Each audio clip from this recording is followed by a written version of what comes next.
Nino,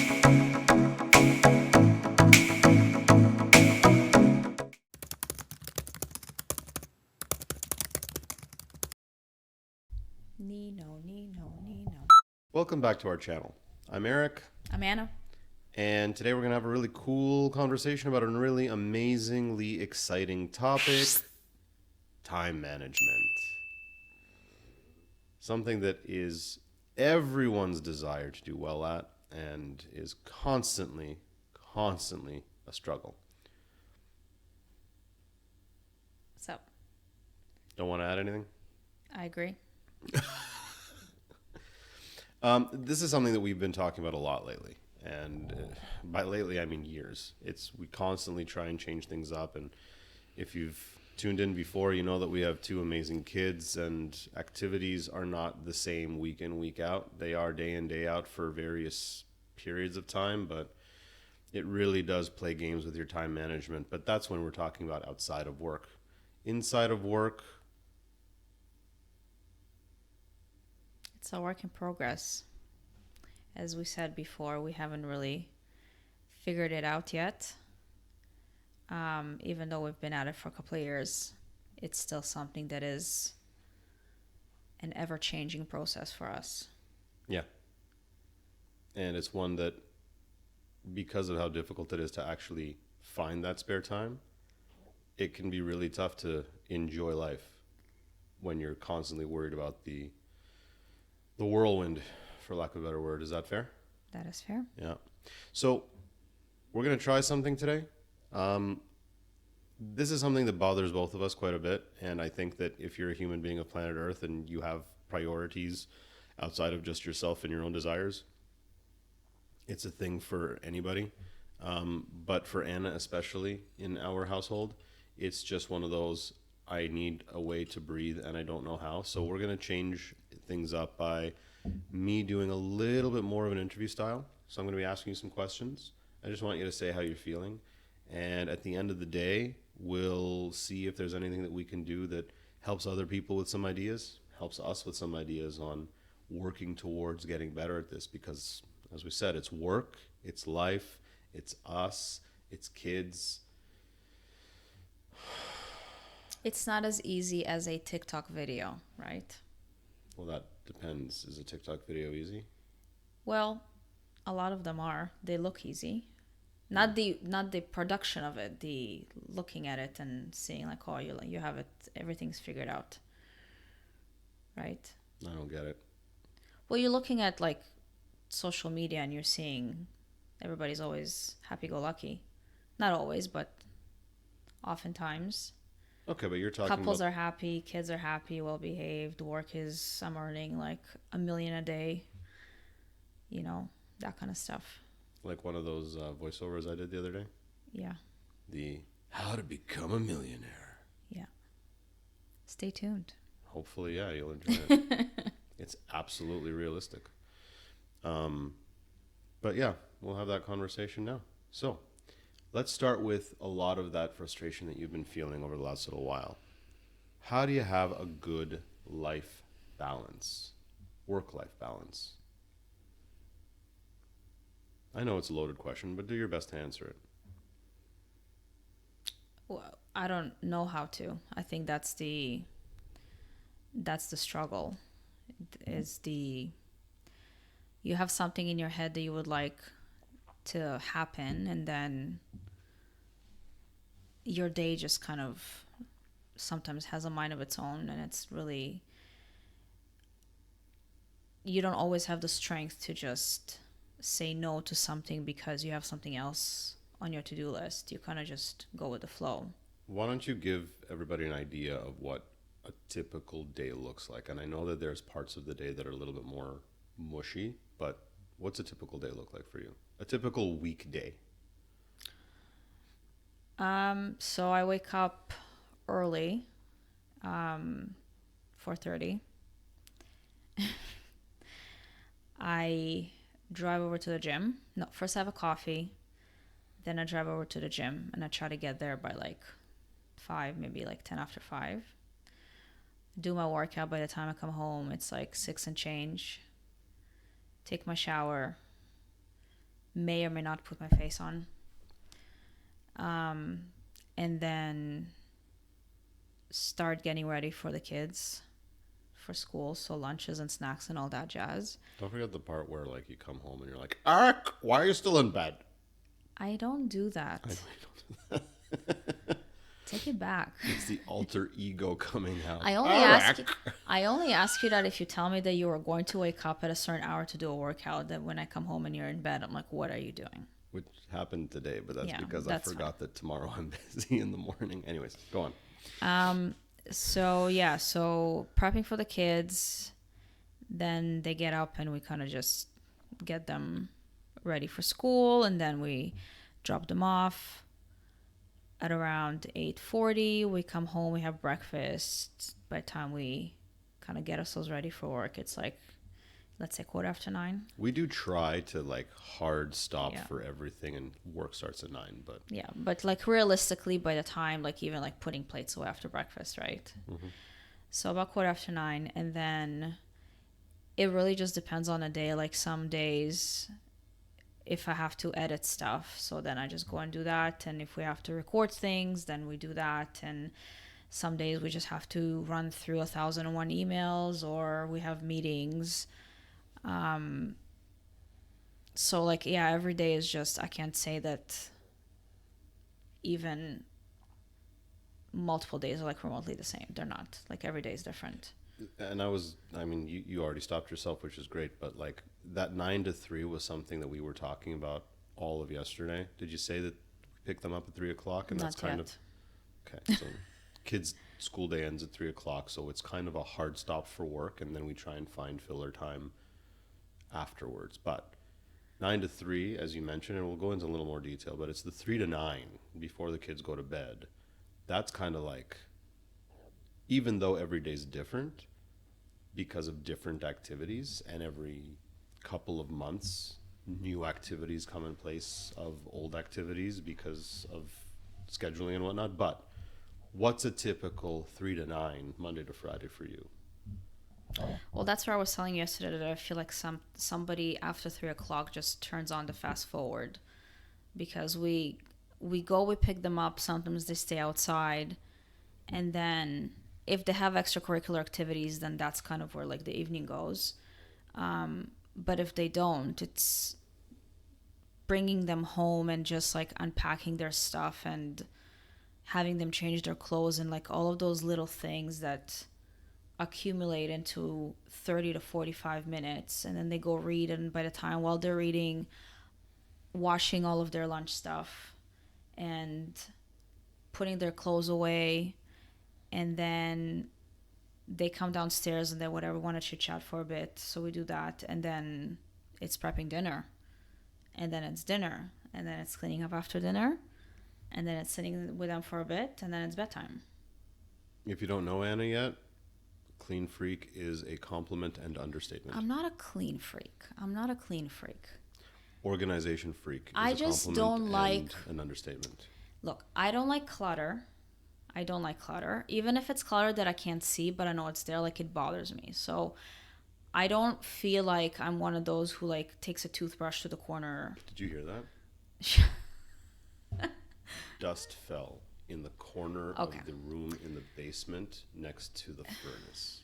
That was Anna, like once upon a time. Right, but it's not me now. So I acknowledge that I have like a living house. Like I don't live here by myself.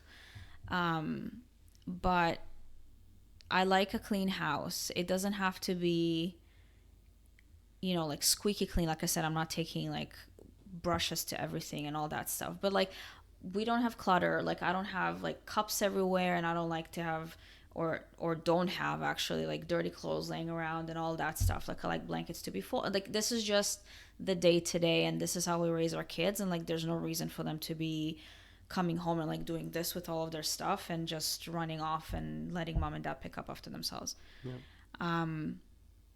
Yeah. So you were making fun of my being clean, and now I lost track of my thinking. It's a part of who you are, though, and I mean, clean is a relative term, but 100% organized and tidy is an important part, to the point that you will vacuum the same room of the house 4 times in a day because you And can't that's wait for apparently it. normal for high traffic areas. So Let us know. Let us know in the comments. Are you like that or are you not like that? I was reading and watching that for high traffic areas, so like kitchen, entrance, living room, whatever, like main floor, yeah, that's normal. You do it once after breakfast, you do it like after however many meals you have, you do it when the kids run around and everything, and that, yeah. however many meals you have, you mean How, the one because you vacuum well, after every one? breakfast, lunch, you and Vacuum, I, vacuum, and then after the kids come home because they'd like take off their stuff at the entrance and it's just like gross, vacuum, and then after dinner. vacuum. Now you're wondering why I'm vacuuming between the third and the fourth time is because, well, I don't want them to carry all of the stuff from over there all over the house. Right. It's very logical. How many times would you say, just in the last few years, have you tried to change things up for the sake of having more time, finding more time? A lot.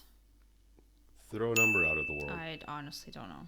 But the introverse wants to know. I have no number. I don't know. I honestly don't know. Like, I don't want to just say something, but like I'm trying to find something that. You can't count that high, eh? Wow. No, I'm kidding, of course. But a lot of times, right? Yeah. A lot of times you've lost track of the number. It's crazy. Yeah, but I'm trying to find something that is like sustainable for more than a week, really. And like I think I've taken back on a lot of things, and I don't want this conversation is not about me cleaning. This is just who I am. Like, that's not going to change. I'm not doing that at the expense of like spending time with my kids. I'm finding the time to do it when they're not around or when they're doing their own stuff, right? So it's just and it's good for them to grow up in something like that, because like I don't, like, how many houses have we gone to with kids throughout our lives together? You're like changing colors as we speak, but it's disgusting. And it's like, I'm sorry, but I used to work full time.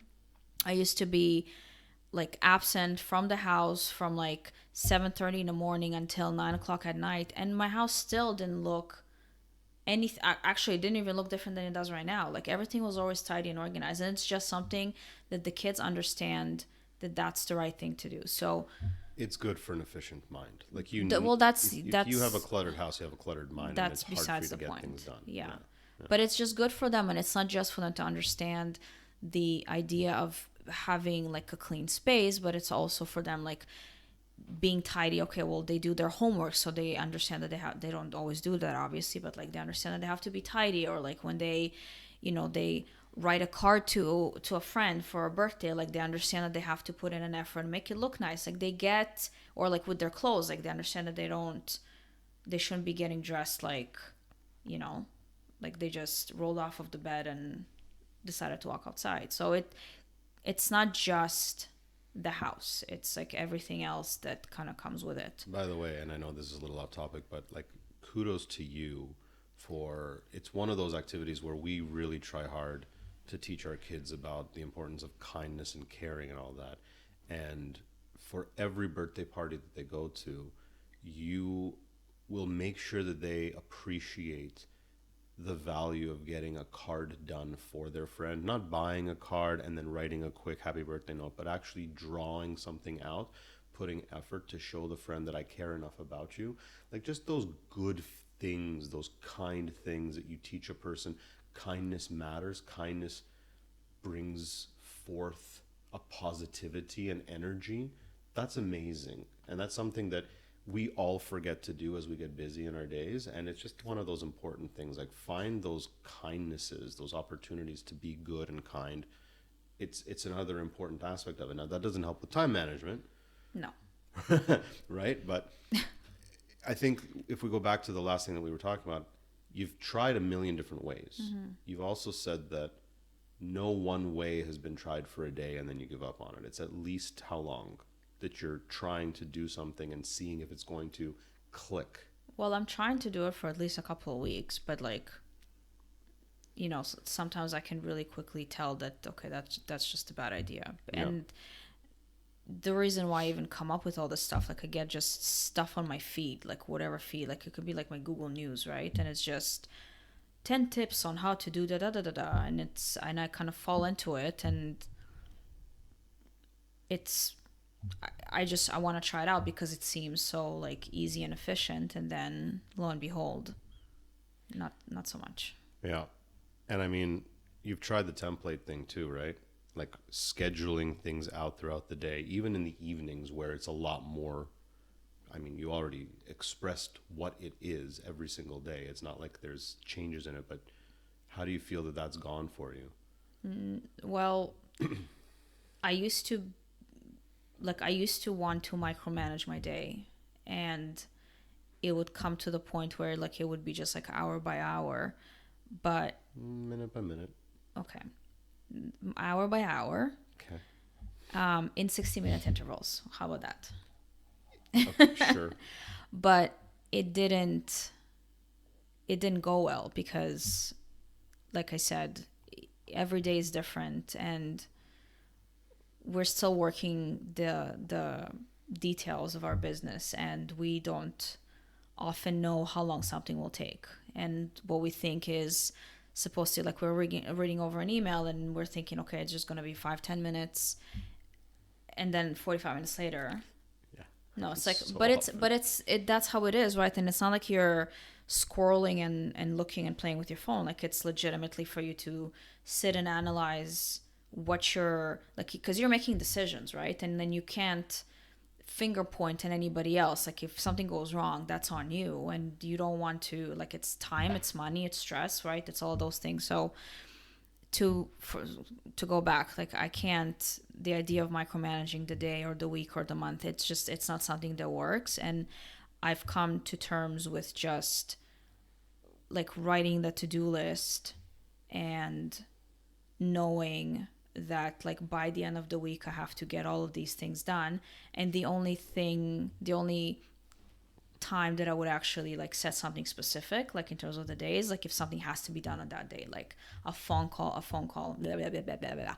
A phone call has to be made on a specific day, or we have a meeting, or something is due, or yeah. How many different tasks do you have that need to be completed in a given week? As new business owners who are also undertaking social media as a new task, who are dealing with manufacturers and dealing with project managers and dealing with how many tasks would you say that you need to get done in a given week? I don't know, 100. I don't know. You're It, like, probably close. yeah, like it's, well, it depends on how much you want to break everything down, but like it's just you and I, right? So I said yesterday, like, I don't know if this feeling of kind of like chasing something and not being able to get to it, if it's because of just exhaustion, because even when we do take time off, you don't really take time off. Like, you still, at least for me, like, I still think about work. I still think about, it's almost like when you work in an office and you kind of like, you're so excited when you're about to take time off, but then you have to like kill yourself before you take the time off. And then while you're off, you already are dreading the return, because you know that once you're back, it's like you're going to have all of this crap piled onto you. So it's going to feel like you didn't even go away. The vacation relaxation chart. Yeah. Peak stress the moment that Yeah. you finish your last workday, and then return to 7,000 emails. Yeah, there we go. So, And that's if you actually don't look at your calendar. But if you do during your vacation, no, but we how fun do, is that? right? Like, oh my gosh, where's the Wi-Fi? We've got to check the email. We've got to make sure everything, like nothing went off the rails, right? So it's Where's the Wi-Fi? Wi-Fi's been here for a long time at resorts. not in Dominican, it wasn't. You're right. It broke up all the Exactly. time. So anyway, where were we digressing again? It's what I do best, yo. Hundreds of tasks. Yeah. And yeah, like, and I was saying, it's you and I, so it makes things, there's really nobody to delegate things to. How is the approach changes towards the day versus how it has been up to this point? Because the task list is a task list. right? Nobody can edit instead of me. Nobody can film instead of you and I. Nobody can, I mean, somebody can maybe post instead of you and I, but are they going to do the job that we want them to do? Probably not. Mm-hmm. Nobody can talk to him except you and I, right? Nobody can do those podcasts except you and I. And I do still think that those podcasts are important, and I think that they're going to get us. It just has to, like, the focus has to be not on the why is it not happening right now. It has to be on, like, okay, it's happening, right? It's going to come. But the conversation that we had yesterday was what needs to happen, like, inside of, well, if we're talking about me, like, inside of me, that the perception of the day changes, and it's not just kill me at 3:00 because it's like this, like that, and nothing else matters, but all of these need to be done. The perception of the day, because if you're approaching every day with hatred, right, and like, fuck, I have to post, fuck, I have to film, this is not going anywhere, this is just you and I having a conversation. Sure might. Okay. Like, this negative connotation to everything, right? So that means that you have a negative connotation towards your business by default, then you shouldn't be in it, right? So the conversation is, and I was telling you, I don't not like doing those things. My problem is that I'm impatient towards the result because I've been at it for such a long time. At least that's what it feels like. And I don't know if it's because I started on my own and I had to go through these, like, struggles by myself, that now it's like I'm just more exhausted than I would like to admit. Yeah. But the question is, like, how do you pull this like law of attraction moment, and you just kind of literally flip, like, your reality to say, like, why are you complaining? This is exactly what you wanted, right? Like, you wanted to be at home. You wanted to not have to drive to downtown. You wanted to be in control of your schedule. You wanted to run your own business. You wanted to come, like, all of these things, right? You wanted to be on fucking social media because, no, but it's true. Because I remember that I was sitting and watching videos, and I'm like, fuck, like, these girls look so, forget about the fact that half of it is fake, right? But sure. Even if they faked it well enough that they just look like they're so comfortable in that, right? And it can be something as simple as, like, a 15-second, ooh, look at my outfit, which I will never do, but, like, you have the automation in your life to literally grab your phone and, like, you're filming everything, you're taking pictures of everything, and it's just like this thing, and you seem to enjoy it. So me looking at it, like, obviously don't know how they actually feel, but me looking at it, it's like, I want to enjoy it too, and I think that I will to an extent. But you have to live your life, though. You can't just film it. You know, people who go to restaurants and then they spend, I was going to say concerts, and they're recording the entire concert, which is, of course, not allowed. But back when, people would record an entire thing, or of your kids, which is allowed. You're recording. You're not enjoying your kids having the event. You're recording it, making sure that it looks good, and completely missing the value of what's going on around you. So that's why you said it just now. You want to like it. You believe that you can, as long as it doesn't engulf your entire day, right? Right. Like, your whole life isn't, I've posted something, yeah, I feel good about myself, because you don't, or you're not supposed to. It's not human. No, but don't forget that for us, it's the intention is not to just post because we're trying to get attention. Well, we are trying to get attention, but not for the reason of somebody paying us a compliment. We're trying to get attention because we're trying to grow a brand, and we want people to, like, support us. And we're in Canada, so, like, you can't freaking monetize half the things you can monetize in the US, but YouTube is, like, the only thing really that we can. What other things can you monetize in the US? Like, all of the social media platforms you can monetize in the US. I thought you could here too. No. You can't monetize TikTok here? No. Huh. That's why we don't even have TikTok shop here. I'm just glad you didn't say OnlyFans. I don't know. So in terms of time management, there are the aspects of social media that we say that we really need to do, want to do. And we are a two-person team, so nobody else is having conversations on our behalf when it comes to product development. And that's a thing that's not forever. But do you feel that there are things that can be done to minimize stresses, especially when you have tasks that are not meant to be forever tasks? Well, I think it's about the perspective on the day. And I think that that's really the reason why things kind of seem to be imploding, even though they aren't in reality, because the important things, Internally, yeah. the important things get done, right? And even the unimportant things get done. It's just you just don't want to be waking up in the morning with this like feeling of like FML, it's just another day, right? So it's to remember and like appreciate the process and remember how like we chose this, right? And whatever expectations we had them for like no good reason.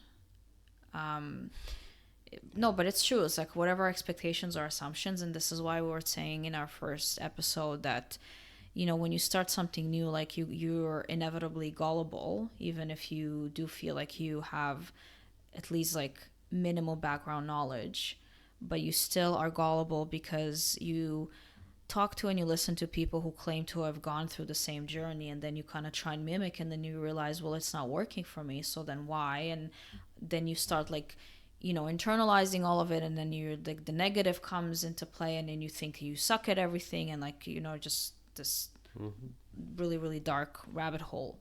You But forget to yourself that, why am I not one of the thousands of yeah, apples sure, out there? because you're seeing the end, right? But no, not a lot of people really focus on kind of documenting the journey, and I think that this is why I'm hoping, not I think, I'm hoping that this exchange of ours, the Anna and Eric show, as we have it, is going to be more beneficial and relatable than not, because we are kind of like rambling at this point, right, about everything, but that's just evidence of things not always going, you know, like step by step and like line by line, and not everything is clear and not everything is known, and a lot of times you kind of like you understand it but you don't understand it, or you don't want to acknowledge it. So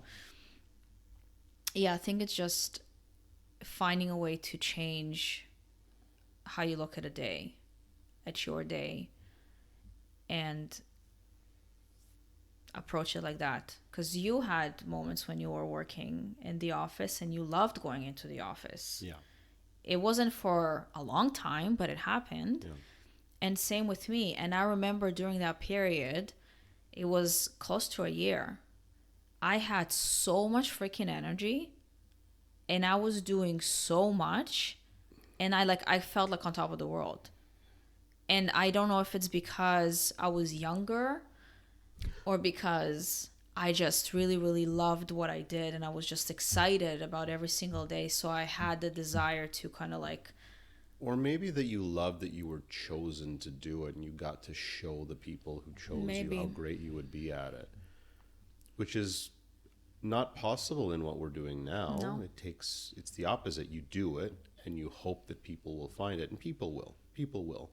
How many people, we don't know, but people will, because we are not trying to be fake versions of ourselves. We are us. We are us in a way that is not meant to look at our world in a weird shade of pink, nor is it weird in a way where it's obviously not a realistic view of life. We are people who care more about our family being good, learning kindness, being just making this a better world, period, end of story. And I know that it feels extremely daunting sometimes when you're surrounded by the opposite in a lot of circumstances and instances, but you do the right thing. What it's supposed to do inside is not be, why am I alone? It's why are more people not doing this? It's supposed to be, I'm feeling great that I am a good person. I'm feeling great that I'm trying to bring goodness out to others. I feel better. It's again off topic. Remember when Lucas was having that trouble of being mean, not thinking about others in tasks or in activities that he needed to accomplish? We had a conversation with him about it. He thought of it when he realized, looking at himself in that moment, that it's not great. The next day, he did something that was kind, and he just did it. And we did the exact same activity with him, where we told him, look at what you did and ask yourself how you made that person feel. He went from listening to mom and dad to, whoa. And it's like, capture that. That's what's good about this life. You love money, but you love money for all of the reasons that are good about it. Not, hey, I made $1 million the other month because I'm a weasel. No, it's about being a good person. It's about bringing that goodness into the world. Mm-hmm. This is what we're about. This is what we're trying to accomplish. And this is where the time management aspect needs to be reminded of finding a happiness in every single day for what it is that you're trying to do. Mine, and I forget it all the time, I get to pick up my kids at 3 o'clock and I get to play with them. Even if it's for 20 or 30 minutes. In the summer it's longer because we play tennis at the courts right outside their school. But I would never have been able to do that otherwise. Yeah. And you, who are tennis in training. Wow. That's like really, really far-fetched thing that you just said. Okay. You're trying hard to become a novice. Got it. But that's a part of your happiness. You got to find more of your happinesses, and you got to feel good about your activities as they'll get easier, because the better you feel, they'll be easier still. Mm-hmm. And eventually those massively important things, they don't go away, but they become business as usual, right? And then you get to see if there's additional focuses that you get to build on. I'm just curious if it's going to be like you and I forever in this, or if it's going to be like we're hiring people and we just are actually like in an oversight as opposed to a day-to-day. I mean, certain tasks, yeah. But if we are doing this because we are us and not our business, then this has to be something that we love doing. And will somebody else be editing it for you? Maybe, sure. If people think that will come across just as wonderfully and we get to focus our lives and our attentions on other things, but like, bring it back to what you said before. It's not that this is the only difficulty of the day. It's having the conversations with the manufacturers. It's having the conversations with the logistics providers. It's having the conversations with the design engineers. It's a lot of little things. It's just a lot of little things. And those are not permanent conversations. And eventually, may things continue to go well because we're doing this for the right reasons and not trying to be fake about anything that we're trying to bring to this world. Yeah. Being of value to people who care about this stuff, is that it will eventually be, we order more and we allow our partners to take care of the sales channels, so that if we truly do love this, well then this, how long now? Hour-long conversation is 25 minutes, nice and tight, remove whatever you need to remove from it, have engagement with the fans, all that good stuff.